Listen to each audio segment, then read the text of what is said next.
Hello everybody, welcome to divinely guided 7777। कैसे हैं आप सब लोग। मैं आ गई हूँ एक और फ्रेश रीडिंग के साथ। और आज की रीडिंग में जनाब मैं ये चेक करूँगी कि ये हो सकता है नो कांटेक्ट वालों के लिए, लेस टू नो कांटेक्ट वालों के लिए, या कुछ ऐसे लोगों के लिए जिनको अब अपने पर्सन की तरफ से बड़े मिक्स्ड सिग्नल्स मिलने लगे हैं। और वो मिक्स सिग्नल्स मोस्टली एवॉइड करने की तरफ, हेजिटेट करने की तरफ और रिफ्यूज़ और रिजेक्ट करने की तरफ ज़रा ज़्यादा वो नोटिस कर रहे हैं। तो ये रीडिंग है जनाब कि आपके पर्सन आपके लिए कोई मतलब why are they quiet and not making any move towards you.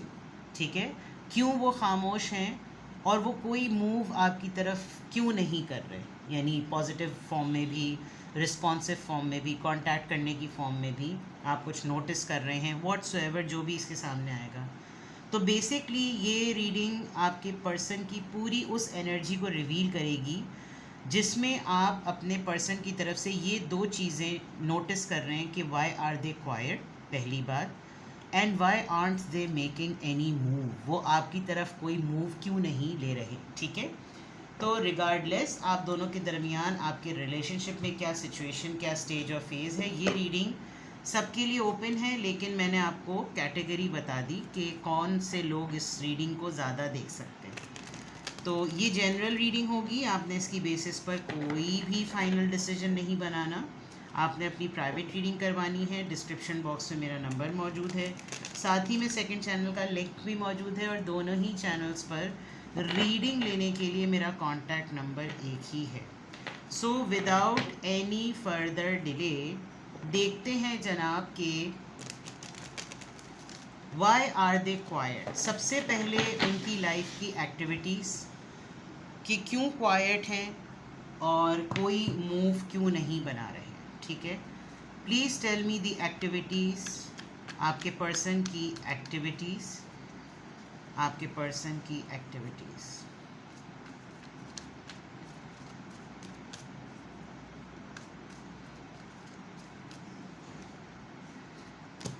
No facts, never has the facts, makes shit up, झूठ, लाइज, वेस्टिंग टाइम, स्टक किया हुआ है, कोई चेंजेस नहीं हो रही और सब कुछ बड़ा लिमिटेड किया हुआ है। मेरे पास टाइम नहीं है, अभी नहीं, इस वक्त नहीं, अभी ये काम है। और ये आपको लग रहा है कि जैसे ये आपका कनेक्टेड रहते हुए आपका वक्त ज़ाया भी हो रहा है। एक तो कोई फैक्ट ही नहीं है तमाम एक्टिविटीज़ में। Talking shit, okay. ये रोज़ेस के बीच में मुंह है जो कि इतना स्टेल पेल है, और टॉकिंग शिट से आप समझ सकते हैं कि अब आप लोगों के दरमियान किस किस्म की गुफ्तगू हो रही होगी। ऐसा लग रहा है कि ये कुछ लोगों के साथ आपके और अपने रिलेशनशिप को डिस्कस करते हैं और वहाँ पर ये कुछ उल्टी सीधी बातें कर भी रहे हैं, क्योंकि मैं ये देख रही हूँ कि उनकी एक्टिविटीज़ क्या हैं। फिशिंग फॉर कमेंट्स, अगर मीडिया पर्सन हैं, साइकोलॉजिस्ट हैं, थेरेपिस्ट हैं, नोट टेकिंग करते हैं, लीगल एडवाइज़र हैं, लॉयर हैं, तो हो सकता है कोई ऐसे काम कर रहे हो जिसमें इनको रिस्पांस मिले। ट्रोलिंग, बैशलैट, सारी चीज़ें इस तरह की जो होती हैं। क्या एक्टिविटीज़ हैं, आप इनसे कोई भी बात करते हैं, कोई लॉजिक नज़र नहीं आती। कभी भी कोई ऐसा पॉइंट नहीं होता गुफ्तगू में जिसमें ये लगे कि अच्छा ओके फ़ाइन, चलो शायद मुझे मैं जो नोटिस कर रहा हूँ या कर रही हूँ उसकी वजह ना दरअसल ये है। बहुत ज़्यादा ये आपके ऊपर ऑब्वियस करवा रहे हैं कि ये फ्री हैं लेकिन आपको टाइम नहीं दे रहे। ये अवेलेबल हैं लेकिन आपसे मिलना नहीं चाहते। इनके पास बहुत वक्त है लेकिन इनको डेट नहीं चाहिए। तो इससे क्या फ़ील हो रहा है? You are a piece of shit. No facts, never has the facts, कभी फैक्ट होते ही नहीं है। Makes shit up, lies, literally ये फील कराना दैट तुम मेरे लिए कोई वैल्यू ना रखते हो, ना रखती हो। वेस्टिंग टाइम, आपको अपने आप से जोड़ा भी रखा हुआ है और आपका वक्त ज़ाया भी हो रहा है, फंसा दिया है। स्टक से तो सिंपल, और कोई चेंजेस ही नहीं हो रही, ना इम्प्रोवाइज हो रही है कोई चीज़, ना मॉडिफाई हो रही है और ना स्टेगनेंट है। बल्कि ख़राब ही हो रही है। महदूद से महदूद, महदूद से महदूद ही चीज़ होती चली जा रही है। और जब भी बात कर रहे हैं तो रिलेशनशिप में क्या ख़राबियाँ हैं वही बोला जा रहा है, गंदगी जिसे कहना चाहिए। एंड फिशिंग फॉर कमेंट्स, बात ऐसी करना जिस पे ट्रिगर हो आदमी, और ट्रिगर होने के बाद जैसे ही आप अपना कोई बात मुंह खोलें फ़ौरन आपकी बात को पकड़कर उस पर एक वबाल खड़ा कर दें, ठीक है। ही और she is observing you literally and by all means. I'm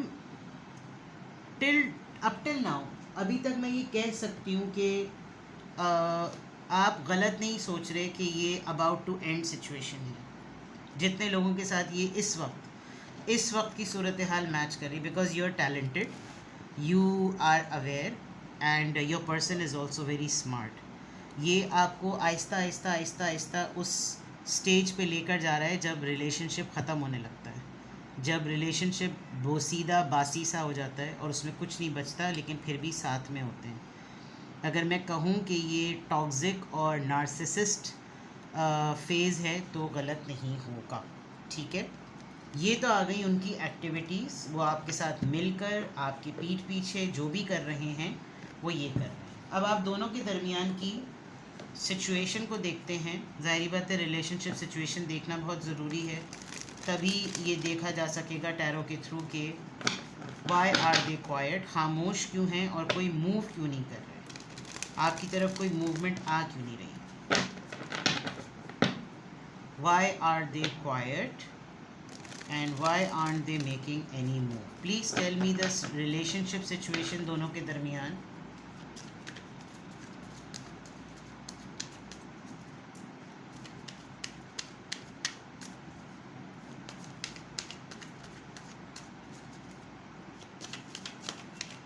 क्यों वो खामोश हैं और क्यों कोई मूवमेंट नहीं कर रहे।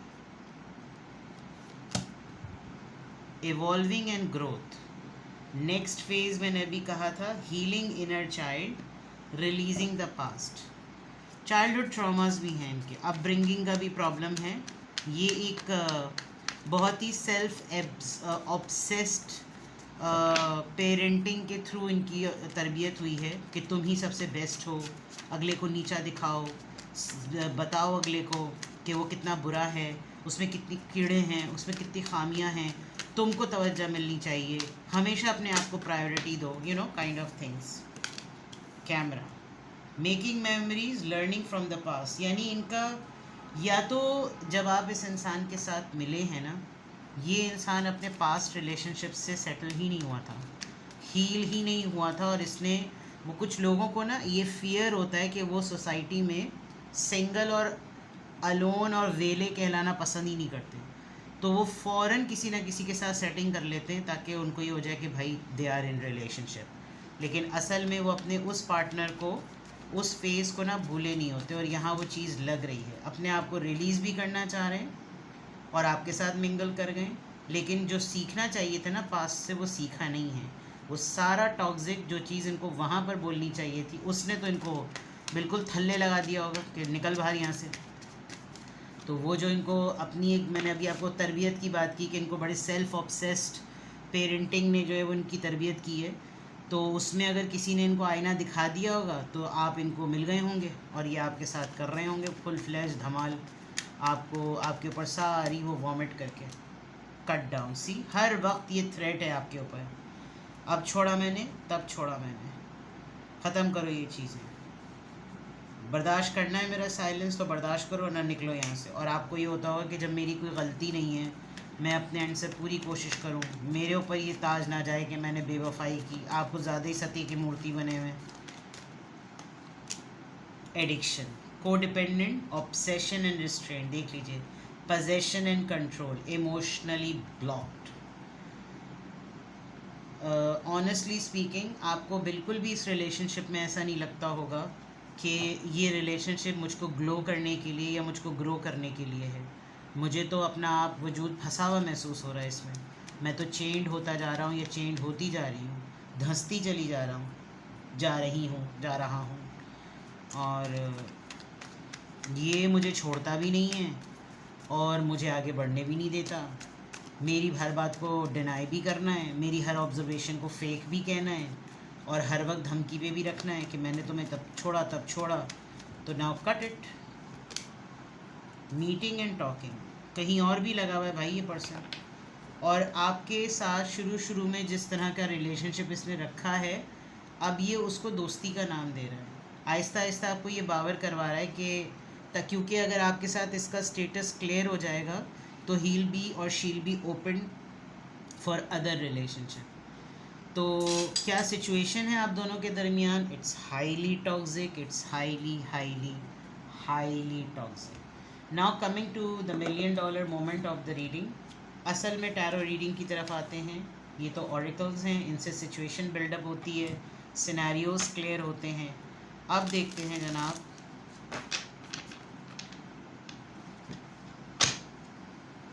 वो खामोश क्यों है। सबसे पहले मैं ये चेक कर, मैं इनको 3 और 3 में डिवाइड करूँगी या 2 में डिवाइड करूँगी ताकि आपके लिए समझना आसान हो जाए, फिर दोनों क्वेश्चंस के आंसर। सबसे पहली, वाई आर दे क्वाइट, वो खामोश क्यों है?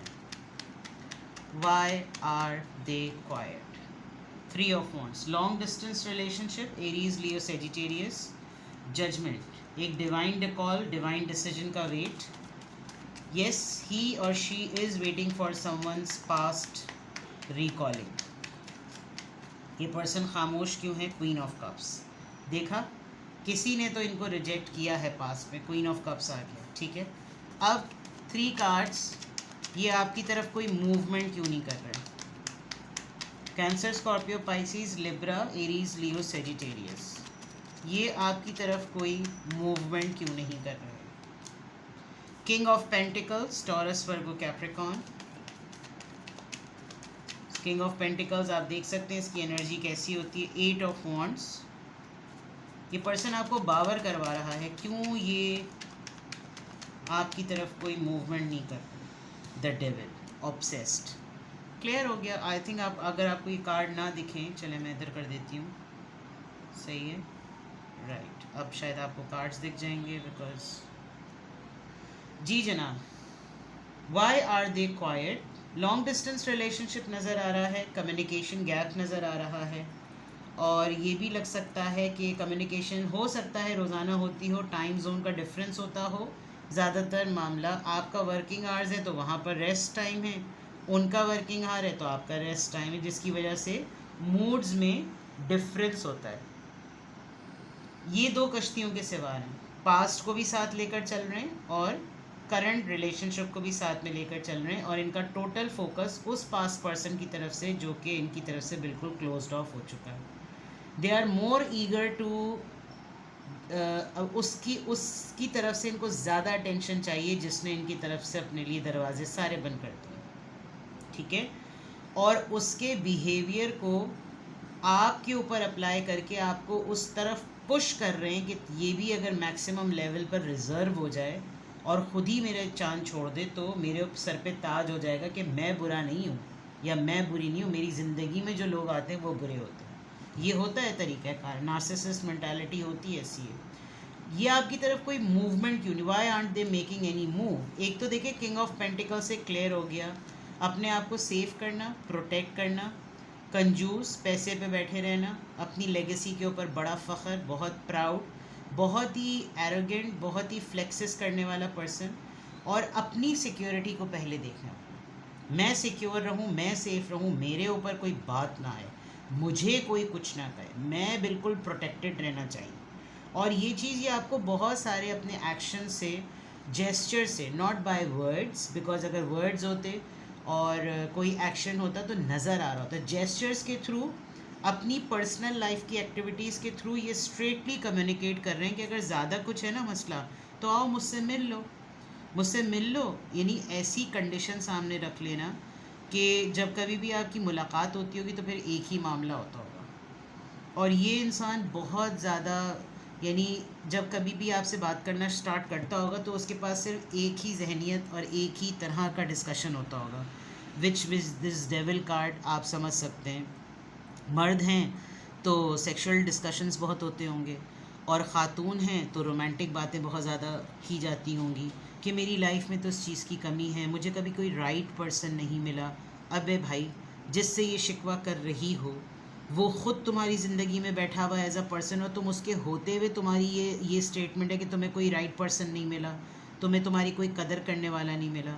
और जो मेल हैं, आप खातून हैं और आपके मेल पार्टनर्स हैं, वो ऐसी बातें करना कि मेरी सेक्सुअल डिज़ायर्स तो ऐसी हैं और मेरी नीड्स बहुत हाई डिमांड की हैं, उसे पूरा करने के लिए तुम काफ़ी नहीं हो, तो इंसान जो है ना थोड़ा सा अपने आप को कॉम्प्लेक्स में ले ले। तो ये जो कोई नेक्स्ट मूव नहीं कर रहे, ये इसलिए नहीं कर रहे बिकॉज इनका दिल ही नहीं है। और जब कभी भी आपने बहुत ज़्यादा फोर्स अप्लाई की तो ख़ातून होते हुए वो स्टेटमेंट जो मैंने पहले बताई वो कह देंगे, मर्द होते हुए वो कह देंगे जो मैंने अभी आपको एक्सप्लेन किया। और ये खामोश क्यों हैं वो भी मैंने आपको बता दिया। तो काफ़ी जो है ना बस आप ये समझ लीजिए कि इस वक्त जो आप अपने पर्सन की तरफ से जो कुछ भी ऑब्ज़र्व कर रहे हैं और नोटिस कर रहे हैं ना, they are living in the past with the same toxic personality and mentality जिसको हिट करा पुराने एक पर्सन ने। यानी जो पुराना इनका पार्टनर था उसने इनका ये बिहेवियर का शिट बिल्कुल भी बेयर नहीं किया और लिटरली इनको शट अप कॉल दी थी। लेकिन इनके ऊपर एक सोसाइटी और एक पीयर प्रेशर था कि लोग मुझे बोलेंगे कि तुझे लड़बंदी छोड़ गई, है तुम्हें वो भी छोड़ के चला गया, यानी जेंडर के हिसाब से। तो इमीडिएटली इन्होंने अपने आप को किसी के साथ कनेक्ट कर लिया, यानी कि आपके साथ, और फिर ये अपना वो वाला तमाम मलबा जो है ना वो आपके ऊपर लाद रहे हैं। तो आप तो भाई मेरा लग रहा है आपका तो बैंड बज जाएगा अगर आप इनके साथ रहे, क्योंकि इनको तो सिवाय अपने कुछ नज़र ही नहीं आ रहा। तो इट्स बेटर कि आप जितनी जल्दी, अगर तो आप स्पाउस ऑफिशियल पार्टनर्स नहीं हैं तो आप पहली फुर्सत में इनके साथ अपना पीछा छुड़ाएं। मैं बिल्कुल आपको क्लियर किसी गाइडेंस कार्ड डेक के अलावा मैं आपको कहूँगी, बिकॉज़ ये अगर आपको कोई यानी आप तैयार रहें कि आपने कुछ नहीं किया होगा लेकिन आपके ऊपर बेवफाई का और बुरे इंसान और बुरे पार्टनर होने का लेबल लग जाएगा। तुम्हारे अंदर कैपेबिलिटी नहीं है कि तुम मेरी नीड्स को फुलफ़िल कर सको या कर सकी या कर सका, यू नो। तो बेहतर है भाई आपको पुरानी चीज़ें दिखाना, फील कराना that you are the second one, you are taking someone's place. तो why they are quiet? Because they are living in the past. And why they are not making any moves? Because they are self-obsessed. ठीक है जनाब, किसी भी point of time पे आपको लगे कि मेरे लिए तो, क्योंकि सबसे पहला सवाल लोगों का प्राइवेट कांटेक्ट करने पे क्या होता है, मुझसे छोड़े ही नहीं जा रही है, मैं इसको भुला ही नहीं पा रहा हूँ, तो फिर दुख झेलो। ठीक है, एक दिन खुद आएगा, एक वक्त आता है कि इंसान खुद कहता है ज़रा उल्टे होइएगा, मुझे आपके फीफा लात मारनी है। बड़े सालों बाद मैंने अपनी स्टेटमेंट दोबारा कही है, तो आपको खुद अल्लाह हिम्मत देगा। ठीक है, लेकिन अगर आपको प्राइवेट रीडिंग लेनी हो तो आप मुझे डिस्क्रिप्शन बॉक्स पे दिए हुए नंबर पे कांटेक्ट कर सकते हैं। Single question, 20 minutes and 30 minutes. Take best care, bye bye.